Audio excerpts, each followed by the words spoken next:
अस्सलामुअलैकुम, नमस्कार। मैं हूं रहबर सीबारी और आप देख रहे हैं ADTV 72 नेटवर्क।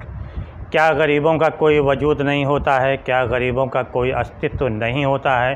क्या गरीबों का कोई अधिकार नहीं होता है? क्या गरीबों को अपनी आवाज़ दूसरों तक पहुंचाने का हक़ नहीं होता है? क्या गरीबों की गरीबी ही उसके लिए अभिशाप है? क्या गरीब और गरीब क्यों होता चला जा रहा है? आखिर अमीर और गरीब के बीच की खाई क्यों बढ़ती जा रही है? सवाल बहुत हैं, लेकिन जवाब इसका कुछ नहीं है।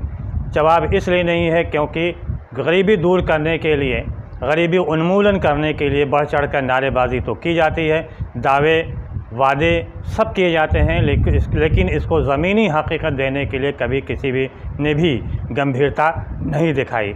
आज़ादी के बाद से अब तक हमेशा जो भी सरकारें आईं, सभी ने अपने घोषणा पत्र में गरीबी दूर करने के लिए बढ़ चढ़कर वादे किए।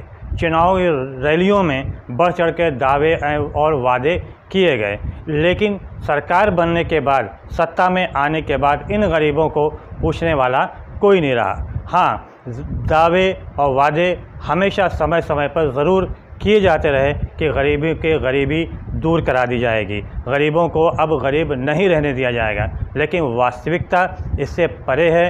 कभी भी दावों को और वादों को ज़मीनी हकीकत पे लाने के लिए कभी कोई ज़रूरी कदम नहीं उठाया गया।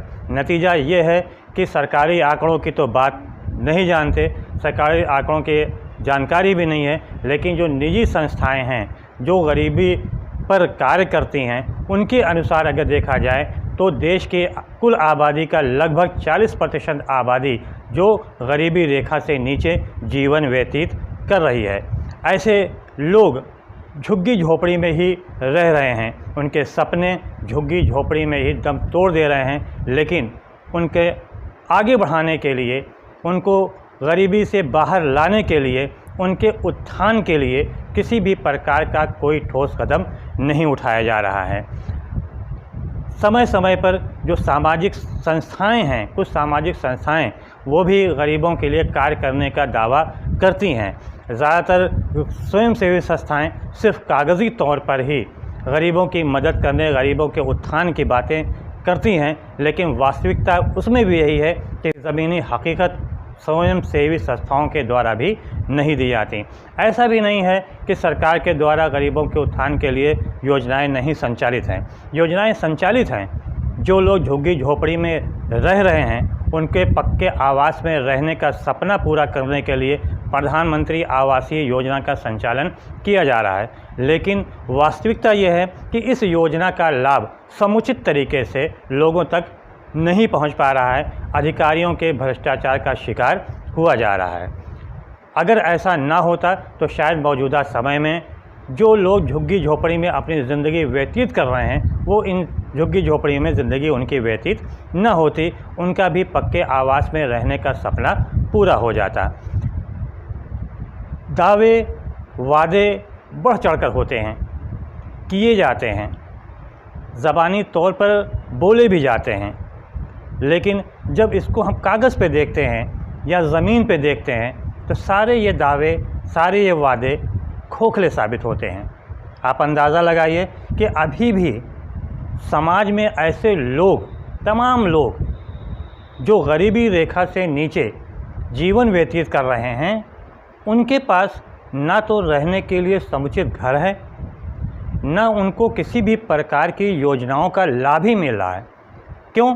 कारण ये है कि उनके पास ना तो आधार कार्ड है और ना ही राशन कार्ड है, ना उनके पास मतदाता पहचान पत्र है, ना उनका मतदाता सूची में नाम है, अर्थात उनको मतदान करने का अधिकार ही नहीं है। वो ज़िंदगी व्यतीत करते हैं बंजारों की तरह, एक स्थान से दूसरे स्थान पर जाते हैं, जहाँ रात हो जाती है वहीं पे वो सो जाते हैं। एक शायर के एक लाइन हमको याद आ गई, सो जाते हैं फुटपाथ पर अखबार बिछाकर, मज़दूर कभी नींद की गोली नहीं खाते। ये वही लोग हैं जिनको योजनाओं का समुचित लाभ नहीं मिल पा रहा है। वो योजनाओं के लिए अधिकारियों के चक्कर तो लगाते हैं, लेकिन चूंकि उनके पास किसी प्रकार के कोई आधार नहीं है योजना का लाभ लेने के लिए, इसलिए उनको योजना का लाभ भी नहीं मिल पाता है। गरीबी बढ़ क्यों रही है, गरीबी दूर क्यों नहीं हो रही है, इसकी भी सबसे बड़ी वजह यह है कि सरकारें गरीबों के उत्थान की बातें करती है कब, जब पेश होता है तो भारी भरकम बजट दिया जाता है। हर चीज़ के लिए अलग अलग बजट होता है, स्वास्थ्य के लिए अलग बजट होता है, शिक्षा के लिए अलग बजट होता है, इंफ्रास्ट्रक्चर के लिए अलग से बजट होता है। लेकिन अगर बजट नहीं होता तो गरीबों के उत्थान के लिए, इनके अस्थायी समाधान के लिए, अस्थायी रूप से गरीबी दूर करने के लिए किसी प्रकार का कोई कदम नहीं उठाया जाता। हमारे एक्सपर्ट जिनकी गरीबी पर बहुत पैनी निगाह रहती है, अधिवक्ता हैं पेशे से, अनिल कुंवर चौहान, वो बताते हैं कि गरीबी क्यों नहीं दूर हो रही है या दूर करने का क्या उपाय है। आज जिस तरह से चारों तरफ गरीबी, बेकारी बढ़ रही है, उसको देख करके यह नहीं लगता कि सरकार जितने उपाय कर रही है वो सारे उपाय नाकाफ़ी हैं। क्योंकि सरकार को लगता है कि वो 5 किलो राशन दे दे, किसानों को 2000 रुपये दे दे, इससे उनकी गरीबी चली जाएगी। तो शायद इससे बड़ा छल, इससे बड़ा धोखा, इससे बड़ा फरेब और कुछ नहीं हो सकता। क्योंकि जो पैसा आप देते हैं उससे ज़्यादा आप उससे तेल के माध्यम से, उसके खाद्य तेल के माध्यम से, पेट्रोल के माध्यम से, डीजल के माध्यम से, उसकी खाद से और उनकी दवाओं से वसूल लेते हैं। तो उसकी गरीबी जाएगी कहाँ से? अगर वास्तव में सरकार की मंशा गरीबों की गरीबी दूर करने की है तो पहला सुझाव है कि कोविड में जितने घरों के कमाऊ सदस्य चले गए हैं उन सारे परिवारों को सरकार कम से कम एक रोजगार दे, जिससे उस परिवार का भरण पोषण, जीवन यापन, उसके बच्चों की पढ़ाई हो सके।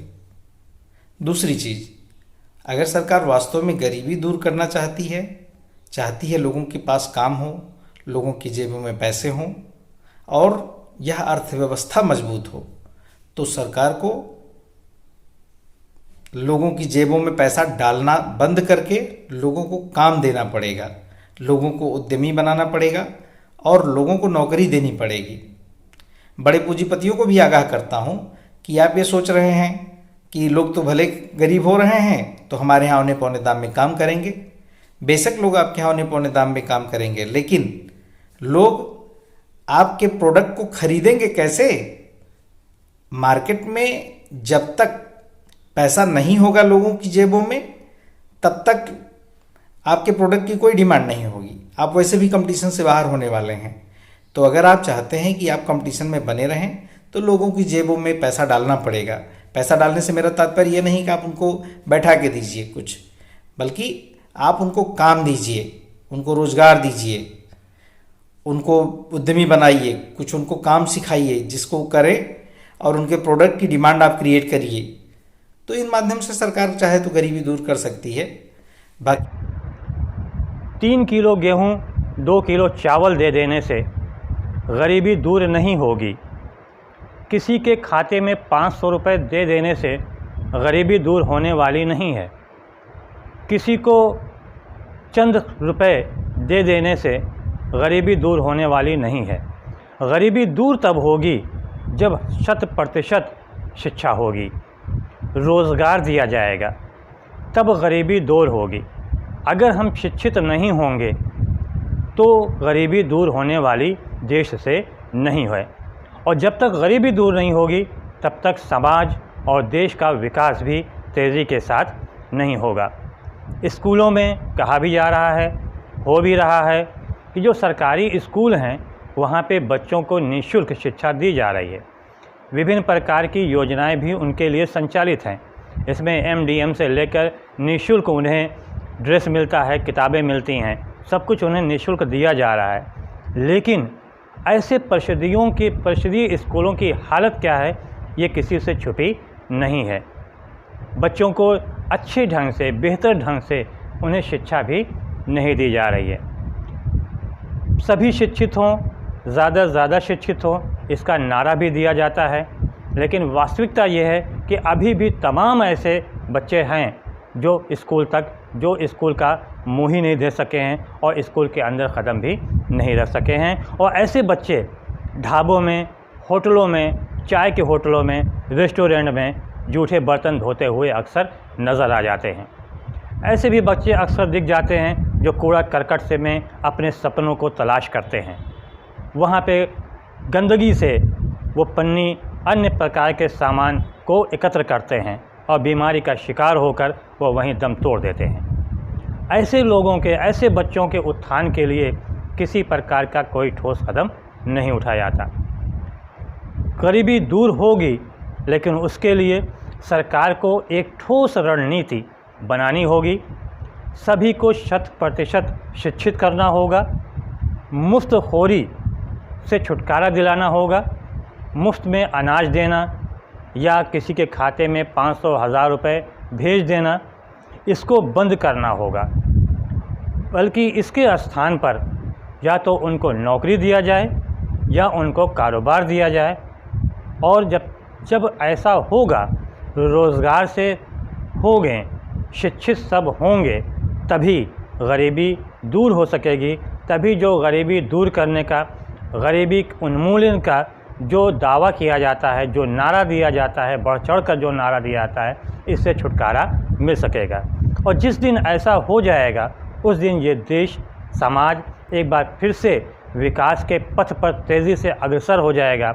और एक समय ऐसा आएगा जब वाकई में कथित तौर पे नहीं, कागज़ों पर नहीं, बल्कि जुमलेबाजी में नहीं, बल्कि वास्तव में विश्व गुरु बन जाएगा। तो दोस्तों, अगर आपको हमारे ये वीडियो पसंद आया हो तो हमारे चैनल को ज़रूर से ज़रूर सब्सक्राइब कीजिएगा, ज़्यादा से ज़्यादा लाइक कीजिएगा, शेयर कीजिएगा, कमेंट कीजिएगा। धन्यवाद। जय हिंद, जय भारत।